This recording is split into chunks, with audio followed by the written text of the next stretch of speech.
Bom dia, sejam bem-vindos à Escola Bíblica Dominical da Primeira Igreja Batista de Nova Iguaçu, online. Meu nome é Valmirene e hoje eu tenho a missão de trazer o quinto estudo da revista Compromisso, que tem como tema geral o profeta Isaías. E eu quero antes trazer um comunicado da nossa diretora, irmã Esther. Ela comunica a todos que hoje finaliza as aulas online.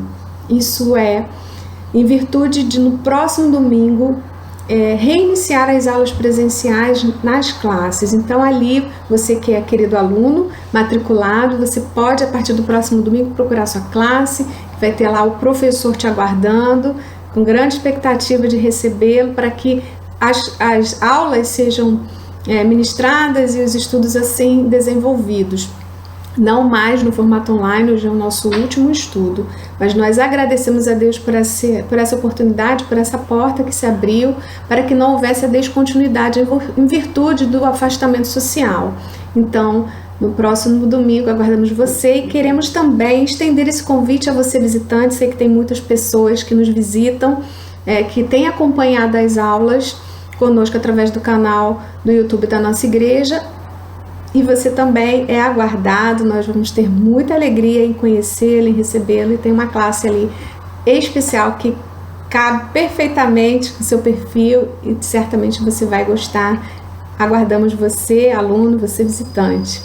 E eu gostaria de orar para dar início à nossa aula. Querido Deus, muito obrigada pela oportunidade que temos, Pai, de te adorar, de te exaltar e de compartilhar da tua palavra nessa hora. Peço ao Senhor que venha ao encontro dos nossos corações, trazendo a mensagem, aquilo que o Senhor quer nos ensinar, quer nos falar. Ó Deus, esteja abençoando cada ouvinte, cada aluno que aqui se faz presente. Tu conheces os anseios, tu conheces as necessidades, nós colocamos diante de ti, ó Deus, esses alunos, para que eles sejam, ó Deus, confortados, para que eles sejam, ó Deus, abençoados e venham a eles, ó Deus, as respostas que eles precisam da parte do Senhor. Esteja comigo, ó Deus, na transmissão dessa mensagem, desse estudo, que muito nós sejamos edificados para a glória do Senhor, em nome de Jesus. Amém. O estudo de hoje é o quinto estudo, então nós já tivemos assim muito conteúdo. A aula número 1 teve o tema, falou sobre o profeta Isaías, seu ofício, pessoa e contexto. A aula número 2, falamos da mensagem do reino que virá. A número 3, que foi ministrada pelo nosso prezado diácono, irmão Giovanni Lazzaroni, teve tema sobre a soberania do reino de Deus. E no domingo passado, a quarta lição, nós tivemos a presença aqui da nossa querida irmã Teresa Canali, que falou sobre o tema desobediência humana e juízo divino. Então, se você perdeu alguma dessas aulas que eu mencionei aqui, você ainda tem a oportunidade de assistir pelo canal da nossa igreja, tá ali gravado. O tema é Deus é louvado por sua justiça e misericórdia. Nós vamos ver que o autor ele se baseia, esse estudo no textos bíblicos dos capítulos de Isaías 26, 28, 29 e 30. E o texto áureo está em Isaías 26, no verso 1, que diz o seguinte: naquele dia se entoará este cântico na terra de Judá. Temos uma cidade forte, Deus lhe põe a salvação por muros e baluarte. Uma outra versão vai dizer que Deus põe a salvação por altos muros. Naquele dia é uma referência do grande dia do Senhor. Para os ímpios será um dia de angústia e destruição, mas para o povo de Deus será uma alegria, vai ser um momento de júbilo, pois vai vir salvação. Aqui o profeta ele vai anunciar essa canção, essa mensagem de gratidão ao Senhor pelo livramento do seu povo em razão do retorno do seu povo do exílio da Babilônia. Mas esse momento ainda o povo não tinha ido ao exílio, é uma anunciação de que apesar do exílio, Deus traria livramento ao seu povo. E quando esse povo retornasse, Deus seria a sua força, Deus seria aquele que os protegeria. Uma cidade, para se sentir protegida da invasão de prováveis inimigos, essa cidade ergue altos muros, muralhas, mas esses muros não precisariam existir, porque Deus sim seria os próprios muros daquela cidade de Jerusalém, onde habitaria o povo que retornaria do cativeiro, e essa era a mensagem que estava ali para ser transmitida através dessa canção do profeta Isaías àquele povo, uma mensagem de esperança. Mas nós vamos ver também que é um cântico de gratidão quando o momento acontecer do retorno desse povo e o livramento que Deus vai proporcionar do jugo babilônico. O autor da revista ele vai trazer, a título de introdução, vai dizer que a palavra de Deus nos convida a exaltarmos as grandezas de Deus e todos os sinais e as maravilhas que Deus tem operado na vida do povo, em toda a história do Antigo Testamento que nos alcançam. O que acontece é que nós devemos exaltar a Deus não só pelo que Ele fez ou pelo que Ele faz, mas sobretudo pelo que Ele é e pelo que Ele continua a fazer através de nós e apesar das nossas falhas e dificuldades. E Ele nos encoraja, Ele deseja que nós compreendamos que as misericórdias do Senhor elas são infinitas e que suas obras maravilhosas são eternas em nossas vidas. E Ele vai dividir em 3 temas o estudo de hoje. O primeiro tema diz que a grandeza de Deus é exaltada. Desde os tempos de Abraão, com toda a história sendo contada, nós vamos verificar que Deus ele vai cuidar do seu povo atrelando justiça e misericórdia. Esse é o foco, o enredo da nossa lição de hoje. E o autor vai trazer que 3 fatos ele vai nos revelar, nos mostrar que são interessantes porque vão facilitar a compreensão desse cuidado de Deus para com o povo hebreu. O primeiro fato que o autor narra é sobre a promessa feita aos patriarcas, que nós conhecemos, as promessas que foram assim reiteradas aos patriarcas que seguiam. O segundo fato está relacionado à libertação em si do povo do jugo do Egito. E o terceiro fato é a revelação, é como Deus aparece a Moisés no Monte Sinai. Todos nós de alguma maneira conhecemos essas histórias, esses relatos, esses fatos. E nós vamos ver que há um momento em que Deus se revela a Moisés trazendo os 10 mandamentos que seriam para instruir o seu povo a maneira como esse povo deveria andar para com Deus. E toda a orquestração de Deus no preparo de Moisés para ser o grande libertador do povo de Israel. Mas além disso, nós vemos também como Deus fala a Abraão que da descendência dele sairia uma grande nação e como Deus forma assim o povo de Israel. E isso é muito interessante. Muitos são os relatos bíblicos que vão revelar, não só esses, a proteção e o cuidado de Deus para com o seu povo. E o profeta Isaías, ele faz uma declaração lá no capítulo 25, verso 1, que nós podemos também fazer a mesma declaração hoje, porque ela continua, ela não cessou essa declaração. Ó Senhor, Tu és o meu Deus. Exaltar-te-ei e louvarei o Teu nome, porque fizeste maravilhas. Os Teus conselhos antigos são verdade e firmeza. No profetismo bíblico, algo que é bem evidenciado, a denúncia das injustiças e a denúncia do pecado. Mas o profeta, Deus não só envia as mensagens através do profeta para a denúncia, mas também para a cura. Ele mostra a doença, mas ele também traz o remédio, a cura para aquela doença, que é o retorno a Deus através do arrependimento.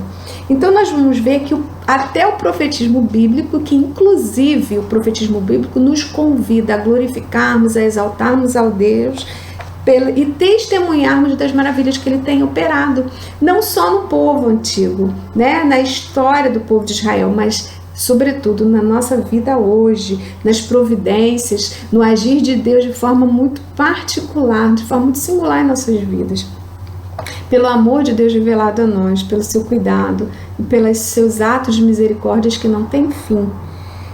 E aí, o autor ele vai colocar que a grandeza de Deus deve ser exaltada por nós e ela for exaltada desde o início com a história do povo de Israel, quando essa história ela vem sendo estendida a todos os escolhidos de Deus, os atos de misericórdia, a justiça de Deus sobre o seu povo e os atos de misericórdia, as primeiras experiências elas vão sendo estendidas e chegam até os escolhidos de Deus. Em 1 Pedro 2,9 diz que vocês, porém, são geração eleita, sacerdócio real, nação santa, povo exclusivo de Deus, para anunciar as grandezas daquele que o chamou das trevas para a sua maravilhosa luz. Então,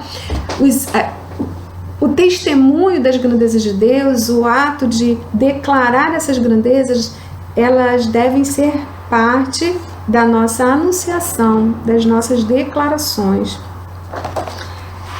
O autor ele traz um estudioso chamado Gerard von Rad, e ele vai dizer que as declarações de fé em Deus são traduzidas, são evidenciadas através de credos. Isso é, o credo é aquilo em que eu creio, aquilo em que eu acredito. E o povo de Deus, eles confessavam, eles faziam suas confissões, suas declarações de fé em Deus, e o formato que eles escolheram testemunhando o que Deus tinha feito em suas vidas.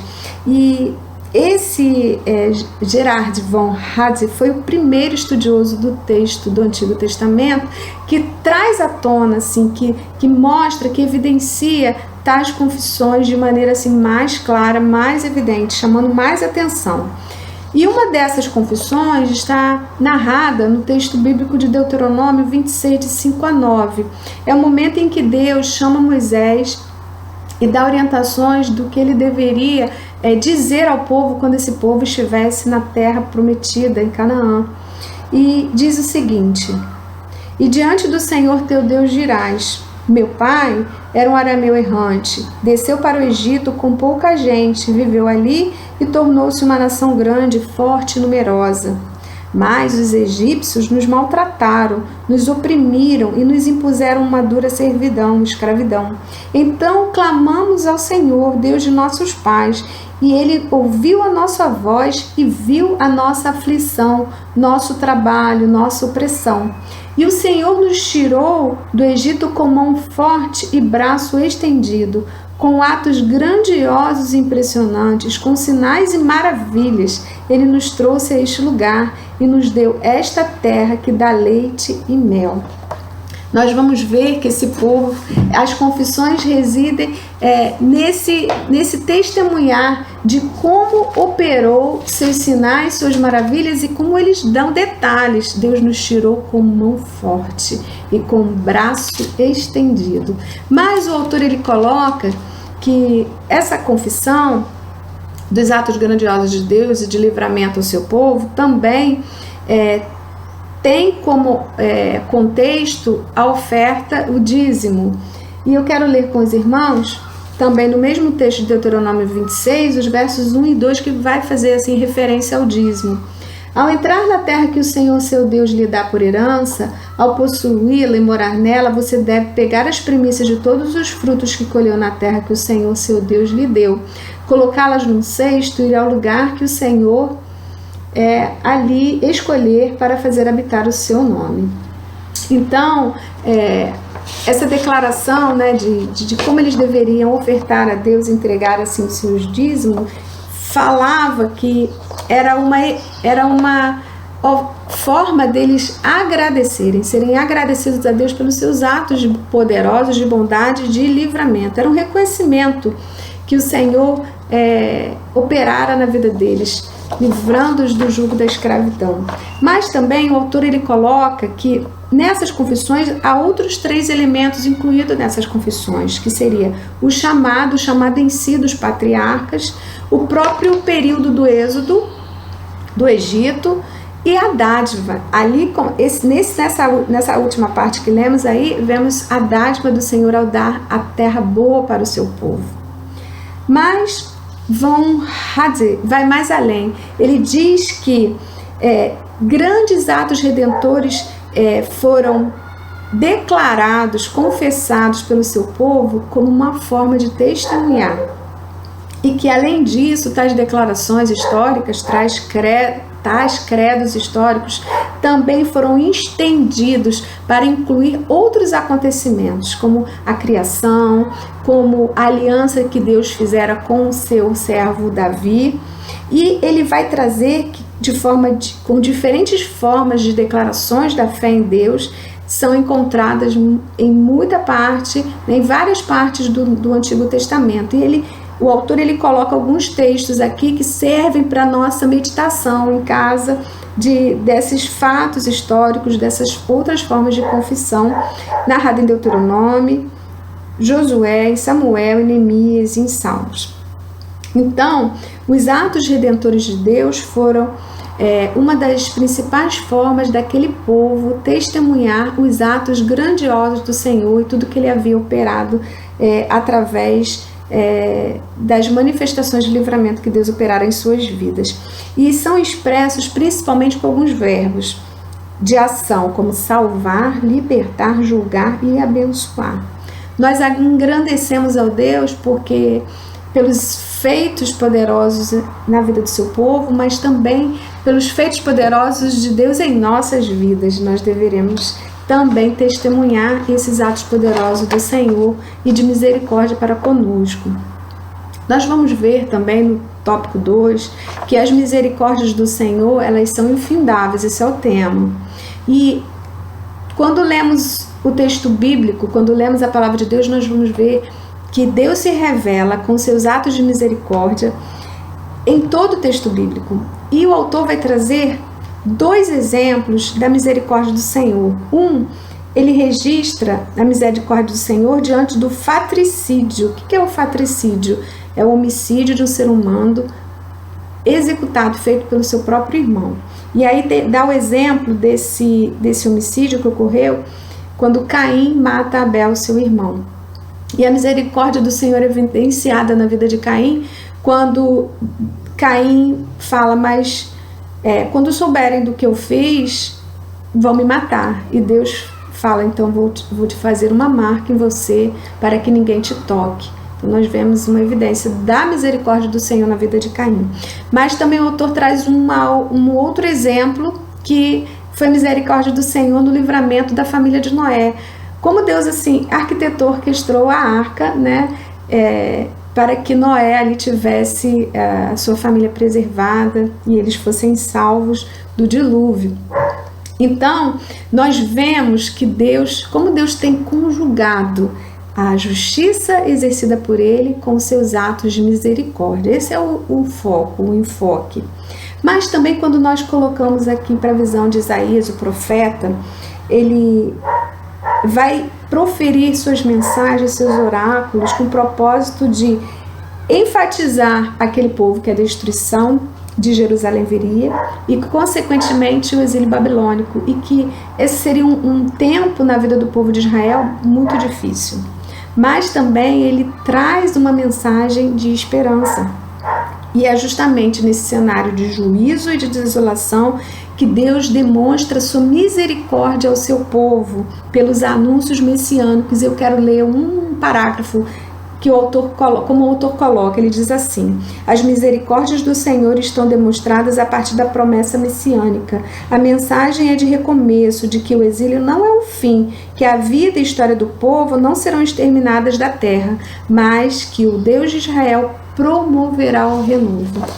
E como Deus também faz em nossas vidas. Muitas vezes pensamos que é o fim, não temos saída. Mas quando nós depositamos a nossa confiança, a nossa fé em Deus, nós vemos, Ele tem a saída. Eu não tenho, mas Ele tem. E é triste de vermos que muitas pessoas, quando estão passando momentos muito difíceis, ao invés de se aproximarem do Senhor, se afastam. E aí precisam ser renovadas pela alegria, pela paz, pela força que só Deus é capaz de nos dar em momentos de muita aflição. Nós vamos ver lá em Abacuque, que faz uma linda declaração, que apesar dos problemas, apesar da falta, apesar da necessidade, olha o que Abacuque fala: mesmo assim, eu me alegrarei no Senhor, exultarei no Deus da minha salvação. O Senhor é é Deus da minha força. Ele fará os meus pés como os da corça e me fará andar sobre os lugares altos. Então, o que nós precisamos fazer? Confiar. Talvez você fale, mas não é fácil. Mas quando você se aproxima do Senhor, você recebe ajuda suficiente para confiar e depender dele. Deposite aos pés do Senhor todos os seus problemas, todos os seus anseios, e você verá o livramento do Senhor, porque a palavra de Deus, ele nos diz que ele nunca nos deixará e não nos abandonará. E essa é a promessa que temos em sua palavra. E o último tópico vai falar sobre as maravilhas de Deus, que elas são perenes, elas são eternas, elas não cessam. A permanência do agir de Deus na vida do seu povo, ele acontece com a autorrevelação de Deus para o povo. Lá em Hebreus 1:2 vai dizer que Deus se revela de forma inequívoca, isso é, de forma evidente, não há dúvidas de que é Deus se revelando ao seu povo. E ele se revela através das Escrituras, sendo ele mesmo, a manifestação dele, o próprio registro. E é dessa maneira que Deus ele vai se revelar ao povo, e é por meio do processo da revelação que nós vemos as misericórdias do Senhor ao seu povo. No texto do Antigo Testamento, como o autor aqui coloca o texto veterotestamentário, ele é um dos meios que Deus se revela através das suas aparições. E estudiosos da palavra de Deus vão classificar essas aparições em teofanias e epifanias. Então, com muita cautela, a gente vai tentar conceituar aqui o que seria uma da outra. A teofania é a aparição de um ser divino a um ser humano, indicando todo o seu poder e divindade. Mas quando quando ele aparece, quando ele faz a sua aparição ao ser humano, vem com ele também se apresenta outros elementos que marcam assim, essa aparição. Geralmente são elementos como fumaça e fogo, fortes ventos, tempestades e terremotos. E aí nós vamos verificar que alguns estudiosos falam que todas as aparições de Deus são classificadas no Antigo Testamento como teofanias, tá? Teofanias, que são a presença, a aparição de Deus com os elementos, incluindo os elementos da natureza. Mas há outros que fazem distinção. Por exemplo, o teólogo... Agora, o que seria, antes de continuar, o que seria a epifania? Falamos da teofania, que é a aparição de Deus através dos elementos da natureza. Mas o que seria a teofania? A teofania são a forma como Deus se revela aos seus profetas, ao seu povo, com visões, né, com lampejos, com entendimento preciso daquilo que Deus queria comunicar a determinada pessoa ou ao seu povo. Então nós vemos que a maioria dos estudiosos concordam que as aparições de Deus no Antigo Testamento são teofanias, são classificadas como teofanias. Deus aparece e também está incluídos os elementos da natureza. Mas há outros que dizem, né, como o teólogo franco-americano Samuel Thiessen, ele diz o seguinte, que as aparições de Deus aos patriarcas são visitações epifânicas. Isso são visitações à medida que Deus visita o seu povo, dando-lhes visões, aparições de compreensão do que ele quer comunicar, porque não há a presença de tais elementos da natureza, como terremoto, fogo, nuvem, vento, trovão, fumaça. Uma aparição de Deus bem conhecida é quando Deus se revela a Moisés através da sarça ardente. É considerado, então, assim, uma visão, né? Uma classificação de uma aparição de Deus de teofania, porque Deus se apresenta a Moisés, se utiliza de um elemento da sarça ardente para que Moisés compreenda que era Deus falando com ele. Então nós vamos também ver que há um outro teólogo bíblico chamado Klaus, que ele além de estudioso, também pastor, ele faz uma distinção bem clara das epifanias, das teofanias. As epifanias, ele vai dizer que é um sentido restrito quando Deus aparece ao seu povo para ajudar o seu povo, para resgatá-lo, para salvá-lo. E as teofanias são aparições de Deus. As teofanias, vamos enfatizar aqui, são quando Deus se revela, quando ele aparece trazendo junto os elementos, um dos elementos da natureza, fogo, nuvem, vento, fumaça, trovão. Então, as teofanias são as aparições de Deus com o propósito exclusivo de transmitir uma mensagem. Então, vamos resumir tudo aqui. As aparições do Senhor, as maravilhas dele através da sua autorrevelação, pelos estudiosos são classificadas em teofanias e epifanias. As teofanias dizem respeito às aparições de Deus conjugado com elementos da natureza. E alguns dizem que no Antigo Testamento Deus se revelava de forma teofânica, né, com essas aparições e com esses tais elementos. Mas há outros que distinguem, que dizem que em alguns momentos as visitações de Deus são epifânicas. Ele aparece dando um entendimento, uma visão do que ele quer comunicar sem aqueles elementos. Então, independente de como Deus ele se auto-revelava, né, como ocorria a sua revelação ao seu povo, sempre tinha um objetivo principal. Ele queria salvar o povo. A revelação também por meio dos profetas, através de sua mensagem, seus oráculos, sejam elas visões com elementos de natureza ou não, Deus estava revelando, querendo assim ensinar que as suas maravilhas eles são eternas e que ele não muda e que ela continua com o objetivo. Todas essas aparições, todas as revelações de Deus com um único objetivo: salvar o seu povo.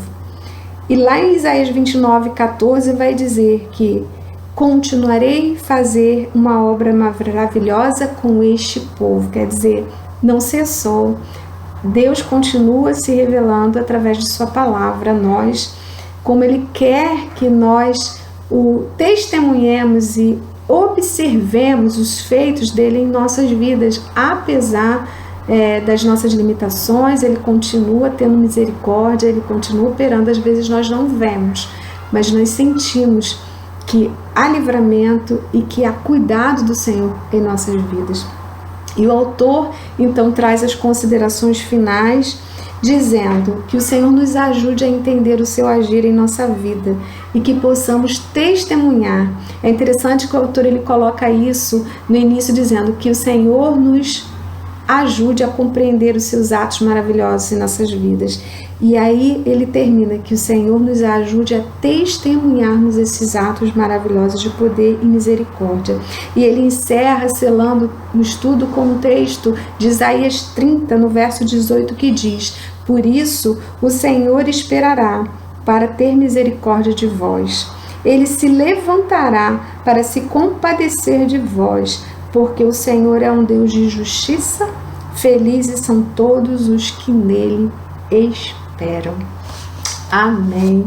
Querido, que você deseje compreender melhor os atos salvadores de Deus em sua vida, no agir dele, para que você venha testemunhar de tudo que ele tem feito, de tudo que você tem visto e ouvido, e que você compartilhe com os outros os atos maravilhosos de Deus em sua vida. Que você estude a palavra de Deus para que você reconheça como Deus livrou o seu povo e através das ações salvadoras dele chegou até nós. E por isso nós devemos testemunhar tais atos com gratidão e com muita alegria. Eu quero aqui encerrar dizendo novamente do comunicado que hoje é a última lição no formato online. Estamos agradecidos ao Senhor porque Deus abriu essa porta, porque Deus nos abençoou e não tivemos assim razão do afastamento social, a descontinuidade das aulas. Mas estamos reiniciando as aulas nas classes de forma presencial a partir do próximo domingo e você é o nosso convidado. Quero também agradecer a liderança da nossa igreja por todo o envolvimento, por todos que trabalharam de forma direta ou indireta para que essa plataforma ela fosse ao ar, né? As mensagens, os estudos fossem ao ar todos os domingos, e a sua participação, a sua presença foi muito importante. Deus muito falou conosco, Deus muito nos abençoou, e por isso nós estamos alegres. Eu quero assim também agradecer ao nosso pastor pelo empenho, pelo apoio, a nossa líder, a nossa diretora, a irmã Esther, pelo seu compromisso, mas também eu quero fazer das palavras dela com certeza extensiva aos nossos professores que com muito comprometimento, com muita alegria estiveram aqui compartilhando do que Deus tinha ministrado em suas vidas, as experiências que eles têm com o Senhor e da alegria de partilhar a palavra de Deus. Isso que é o mais interessante. Amamos a palavra de Deus e, portanto, temos alegria em compartilhá-la. Então, eu quero assim, em nome, em meu nome, em nome da nossa querida diretora, do pastor, da igreja, agradecer você, professor, que esteve participando nesse formato online, nesse período. Que Deus te abençoe. Queria muito falar o nome de cada um, mas são muitos, mas Deus conhece, Deus sabe. Que Deus te abençoe, que Deus abençoe você, querido aluno, que tem participado conosco todos essas aulas, em todas as aulas. Você visitante, não se esqueça, você vai ser aguardado com muita expectativa. Deus nos abençoe, Deus te abençoe. E eu vou orar para encerrar então o estudo de hoje. Obrigada, Senhor, porque a tua misericórdia tem sido grande em nossas vidas. Nós reconhecemos, nós declaramos que confiamos no Senhor e que o Senhor venha abençoar o povo de Deus que está aqui nesse ambiente de escola. Ó Deus, muito obrigada pelo partilhar da tua palavra. Muito obrigada, Deus, pela alegria que temos em falar do Senhor. Queira abençoar, Deus, toda a liderança dessa escola que se esforçou e que teve muita alegria de continuar as aulas num outro formato, mas que deu muito certo, que trouxe muitas bênçãos, muito aprendizado para todos nós. Quero te louvar, ó Deus, por essa aula de hoje, porque muito aprendemos que não só devemos receber os livramentos e as misericórdias em nossas vidas, mas precisamos testemunhar, reconhecendo todos os dias quem Tu és em nossas vidas. Muito obrigada, Senhor. Eu te agradeço, te louvo por todas as oportunidades que o Senhor nos deu e peço a Tua bênção para a continuidade desta Escola Bíblica Dominical através, no próximo domingo, através da forma presencial. E todos ali se sintam muito felizes por estarem reunidos entre irmãos, com todos os protocolos, com toda a segurança, mas com o único objetivo de louvar e aprender mais do Senhor e engrandecer o Teu nome. Essa oração, Deus, que eu faço, agradecida em nome de Jesus. Amém. Te espero daqui a pouco no nosso culto matutino. Deus abençoe.